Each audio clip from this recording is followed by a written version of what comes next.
Les histoires de violence, d'abus, on ne peut pas les aborder tout seul. Il faut une parole.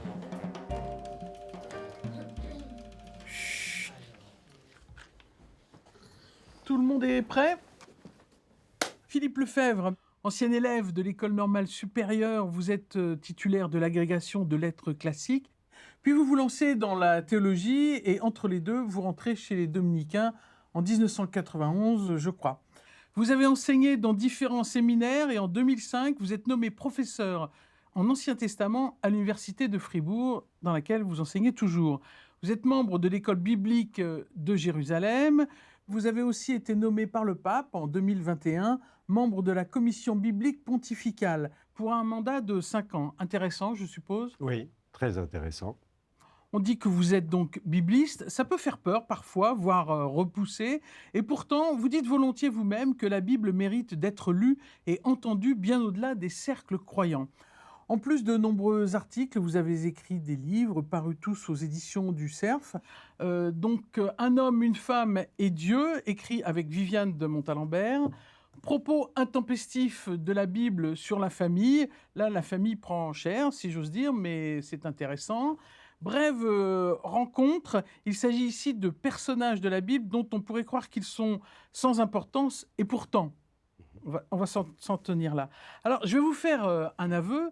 Vous lire, c'est tout à coup prendre un grand vent frais de Bible dans la figure, et on s'aperçoit qu'on ne sait rien, qu'on n'a rien compris, ou presque, et que nous sommes un peu lourds devant la Bible, comme balbutiants, hésitants, ne sachant à peine lire, et surtout pas entre les lignes. Bref, vous nous ouvrez les yeux, dont les écailles tombent petit à petit. C'est sympathique, ça donne plutôt envie, mais en même temps, on se sent très, très, très démuni. Alors oui, je confesse que je me suis servi souvent de phrases, de textes bibliques, des phrases qui me parlaient quand même, pour soutenir des propos dans mes films, et j'avoue ne pas assumer non plus parfois toutes les contradictions que la Bible elle-même contient. Est-ce que c'est grave, docteur? La Bible est écrite pour ça, c'est-à-dire dire une chose et puis son contraire, c'est-à-dire on va chercher la vérité là où elle est.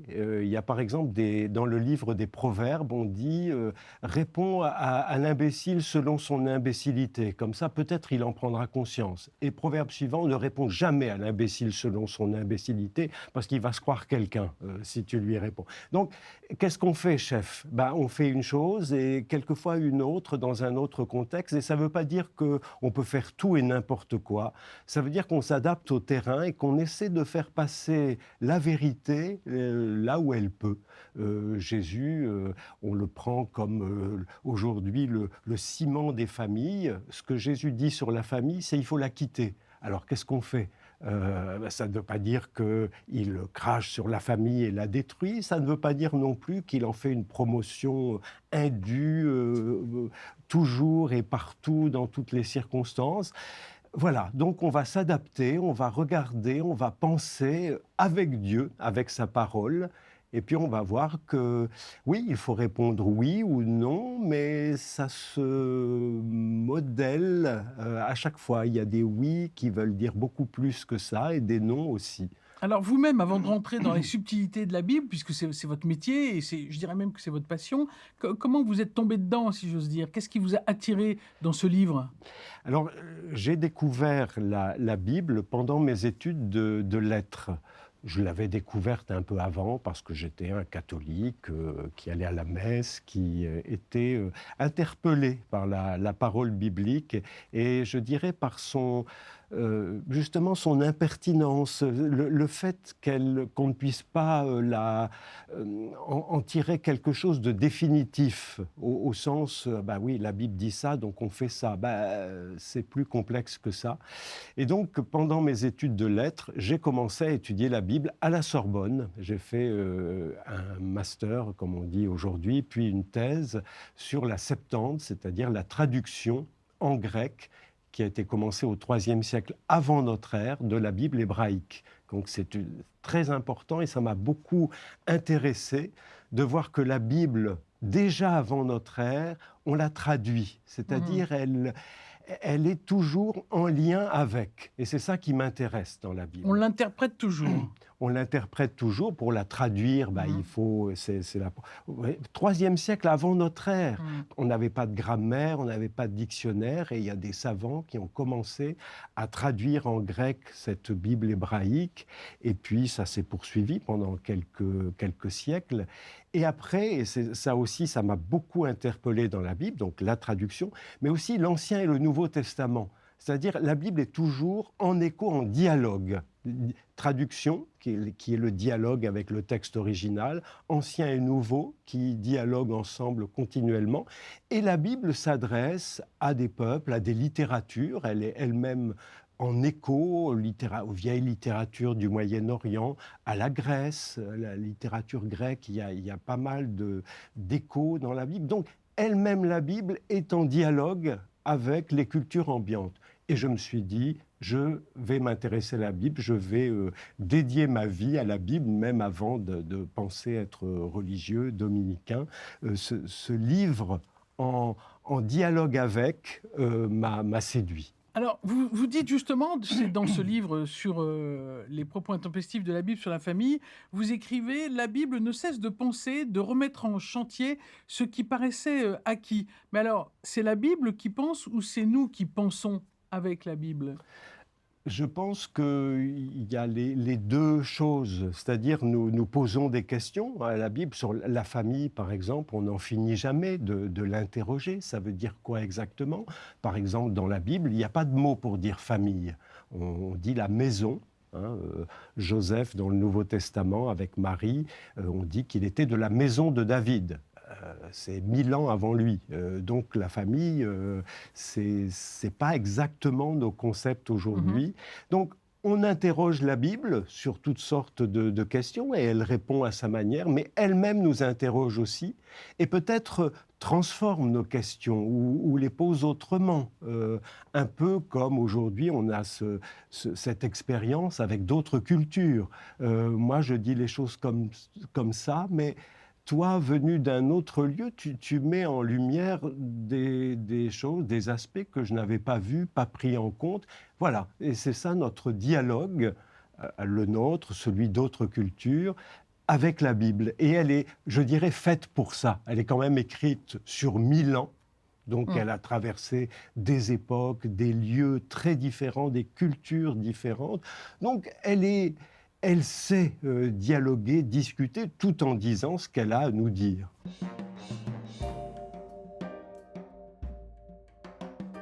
On sent combien vous vivez avec la Bible. On pourrait avoir un point de méthode pour nous aider nous-mêmes à rentrer dans ce chemin, parce qu'on a envie de la connaître comme vous la connaissez. Il y en aurait beaucoup. Enfin, moi, j'aime beaucoup, par exemple, parler des scènes types. Vous savez, ces scènes très simples, souvent je dis, alors c'est un peu exagéré, c'est pour que les étudiants l'entendent ou les groupes dans lesquels je vais, mais il y a dans la Bible, je ne sais pas, 10, 15 scènes types, toutes simples, toutes bêtes, les fondements même de nos expériences quotidiennes. Par exemple, tu viens, on va faire un tour ensemble, 2 qui marchent sur la route. Ou bien, qu'est-ce qu'on mange aujourd'hui? Bon, voilà, il y a des scènes types comme ça. Et toute la Bible va les prendre, les reprendre et en montrer tout ce qui peut arriver dans ces choses simples. Les 2 qui marchent sur la route. Caïn dit à Abel, viens, allons au champ. Pendant qu'ils étaient au champ, Caïn se dressa contre son frère Abel et le tua. Bon, alors est-ce que c'est fini quand on est 2 sur la route? Non, il va y avoir des dizaines et des dizaines de textes avec 2 sur la route. Jonathan dit à David, même chose que Caïn, viens, allons au champ. Et là, c'est pour protéger David de son père qui veut tuer Saül, qui veut tuer David. Et Jonathan, avec David, vont au champ, les 2 vont au champ, et Jonathan dit à David, il y a toi, moi et le Seigneur au milieu de nous.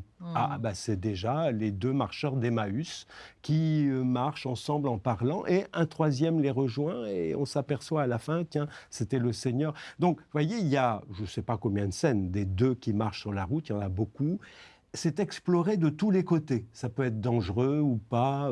Dans le livre de l'Exode, par exemple, au chapitre 4, Genèse 4, Caïn et Abel, Exode 4, Dieu dit à Moïse, voici ton frère Aaron qui vient, vous allez aller ensemble. Ah, les 2 qui marchent ensemble. Et là, ils sont plutôt contents.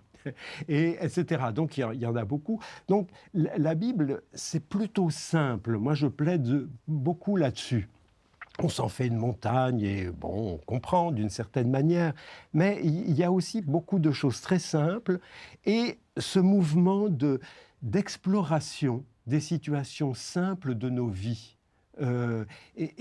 Et peu à peu, on entre dans là-dedans, on dit ah mais oui, mais ça. Et quand je fais ça en cours ou dans des groupes où on n'est pas spécialement qui sont pas des groupes d'étudiants, ah mais ça me rappelle aussi tel autre. Voilà. Et c'est parti. Et c'est un des moyens, je dirais, de parcourir la Bible et de prendre conscience de ce travail biblique sur une scène particulière qui va apparaître avec des tas de Mmh. variantes, comme dans nos vies.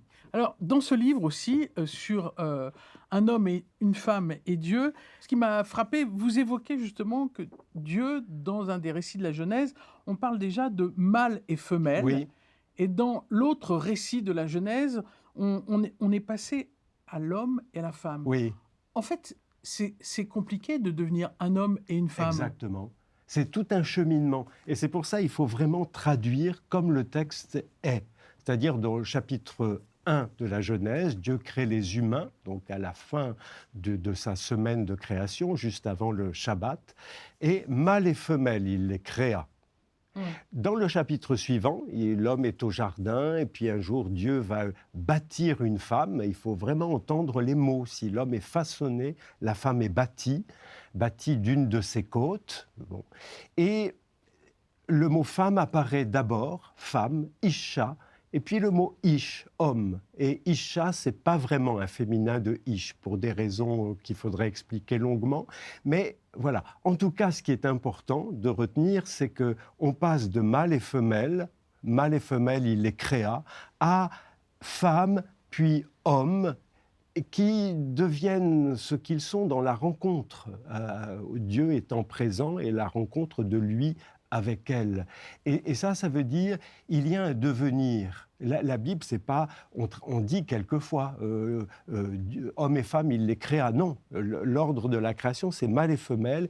Et puis après, il faut que dans la rencontre, dans la parole échangée, Dieu étant présent, on émerge comme femme, comme homme, mais c'est mystérieux. Et on apprend par Dieu qu'ils vont faire une seule chair. Qu'est-ce que ça veut dire exactement? Alors on dit c'est la sexualité, entre autres, mais c'est beaucoup d'autres choses où on devient un en étant deux.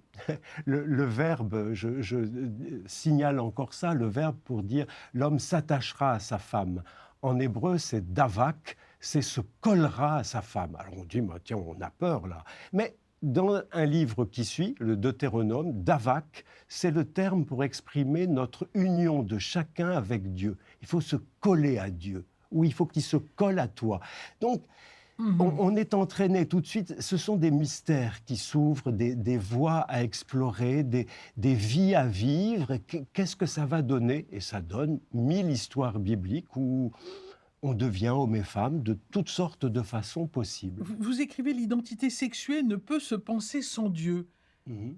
Est-ce que vous pouvez développer un petit peu ça? Parce que c'est pas si clair, en fait, surtout Non, aujourd'hui non, où beaucoup de gens se cherchent oui. dans leur identité de femme ou d'homme. Ça veut dire que c'est un mystère qui nous dépasse. Et là encore, c'est pas une sorte de cahier des charges initial et puis il n'y a qu'à appliquer et on devient homme, on devient femme.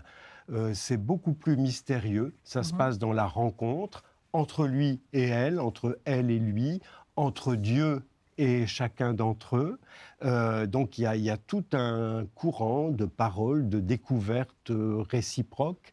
Et ça se fait aussi dans le temps. Et on apprend une chose dans la Bible, c'est que Dieu s'installe dans le temps pour accompagner les humains, pour accompagner son peuple, on le voit avec Israël plus précisément, pour accompagner les humains. Donc ça veut dire que Dieu va faire partie de l'aventure d'un homme et d'une femme qui se rencontrent, ça veut dire que on va s'installer dans le long terme, la découverte, la parole, et tout n'est pas bouclé tout de suite. C'est-à-dire, on Ouais. n'a pas clé en main le mode d'emploi pour être homme, pour être femme, et puis d'intégrer Dieu dans tout ça.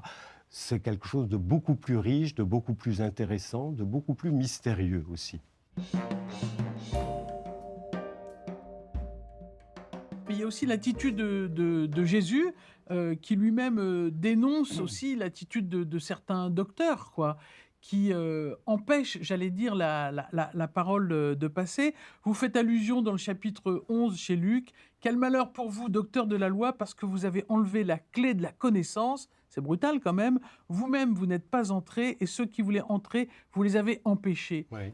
Est-ce que cette parole-là, pour vous, elle vous parle, elle est vivante Oui, encore? oui, bien sûr.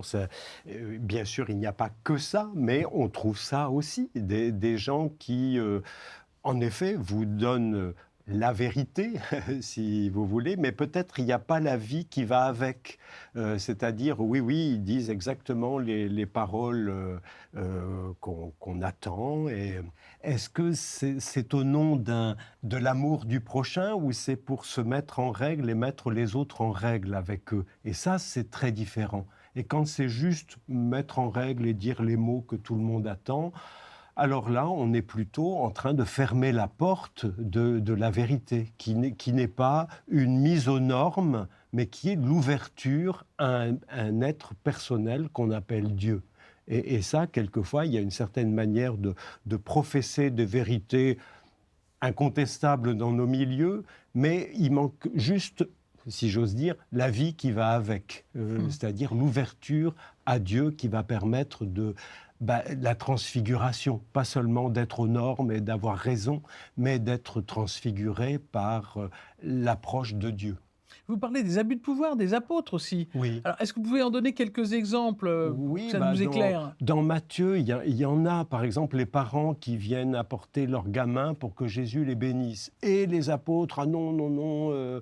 Et Jésus dit, mais laissez venir à moi les petits-enfants, le royaume des cieux, c'est à ceux qui leur ressemblent. Ah, bon, Mmh. ou bien, Matthieu 15, une femme étrangère qui interpelle Jésus, fils de David, aie pitié de moi, ma fille est malade. Et les disciples, maître, elle crie derrière nous, chasse-la.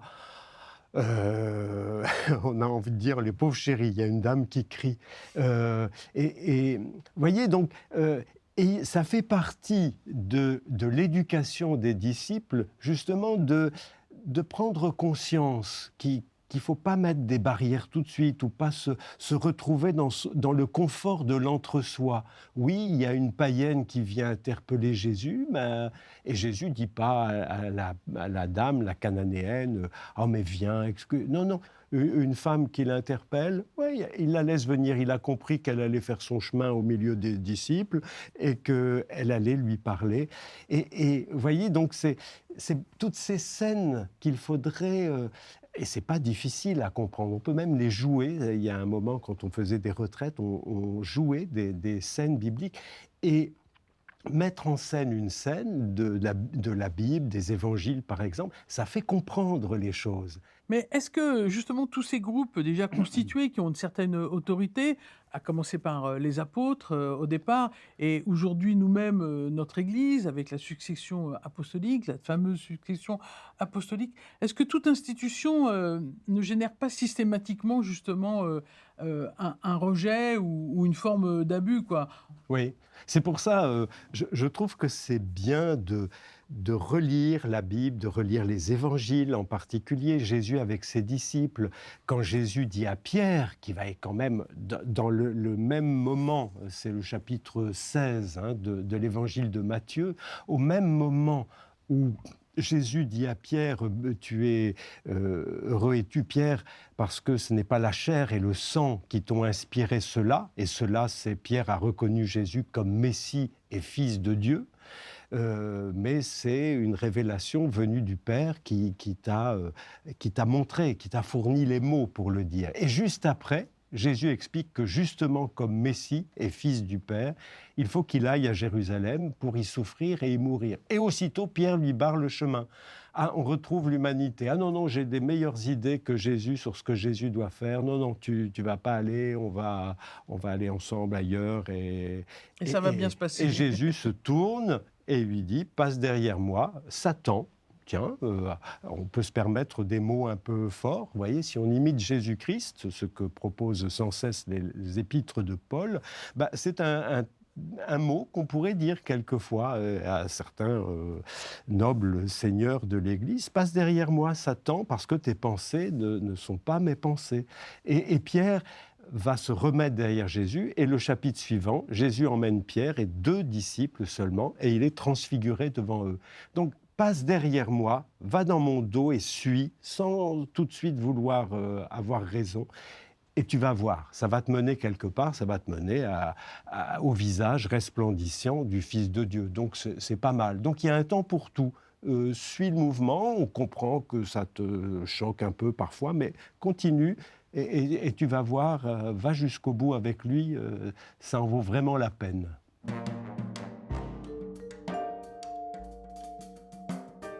Dans l'évangile de Marc, où Jésus arrive chez les Géraséniens, c'est toujours un mot un peu difficile à dire pour moi, l'histoire de cet homme dont on dit qu'il a des démons, mais le démon n'est pas forcément celui qu'on croit dans tout Oui, cela. c'est dans chapitre 5 donc, de l'évangile de Marc. Et d'abord, il faut remarquer que Jésus dit aux disciples, ils sont en Galilée, on va traverser le lac pour aller au pays des Géraséniens. Donc, qu'est-ce qui lui prend soudain aller en territoire païen?